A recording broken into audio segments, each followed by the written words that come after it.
awal kemerdekaan tahun 1945 sampai dengan tahun 1949. Pada awal kemerdekaan, Pancasila disahkan pada 18 Agustus 1945 sebagai dasar negara. Pada masa ini, Pancasila menjadi pedoman untuk menyatukan bangsa yang sangat beragam di tengah ancaman penjajahan kembali dan perjuangan mempertahankan kemerdekaan. Fokus Pancasila saat itu adalah persatuan nasional. Masa Republik Indonesia Serikat atau RIS tahun 1949 sampai dengan tahun 1950. Ketika Indonesia berubah menjadi Republik Indonesia Serikat, nilai Pancasila tetap dipertahankan, namun implementasinya terpecah antara pusat dan daerah karena bentuk negara bersifat federal. Hal ini menimbulkan ketegangan politik dan akhirnya bangsa sepakat kembali ke Negara Kesatuan Republik Indonesia. Di sini, Pancasila menjadi penegas integrasi negara. Demokrasi terpimpin tahun 1959 sampai dengan tahun 1965.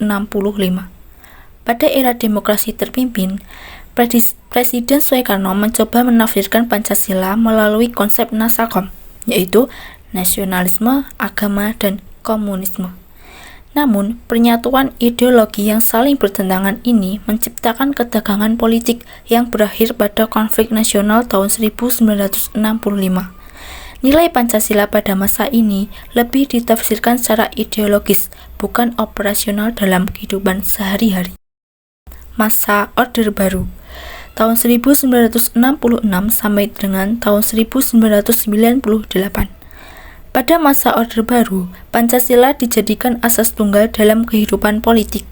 Pendidikan P4 atau Pedoman, Penghayatan, dan Pengalaman Pancasila diperkenalkan secara luas. Namun, meskipun Pancasila banyak dikampanyekan, dalam praktiknya kekuasaan politik sangat tersentralisasi, sehingga Pancasila sering dipakai sebagai alat legitimasi kekuasaan. Era Reformasi tahun 1998 sampai dengan sekarang. Setelah reformasi, Pancasila kembali ditempatkan sebagai nilai moral, bukan alat kekuasaan. Kebebasan berpendapat, demokrasi terbuka, serta hak-hak warga negara semakin diakui.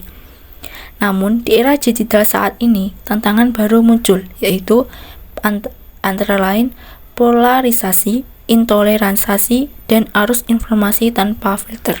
Pelajaran untuk generasi muda. Dari perjalanan sejarah ini, kita belajar bahwa Pancasila bukan hanya dokumen politik, tetapi fondasi karakter bangsa.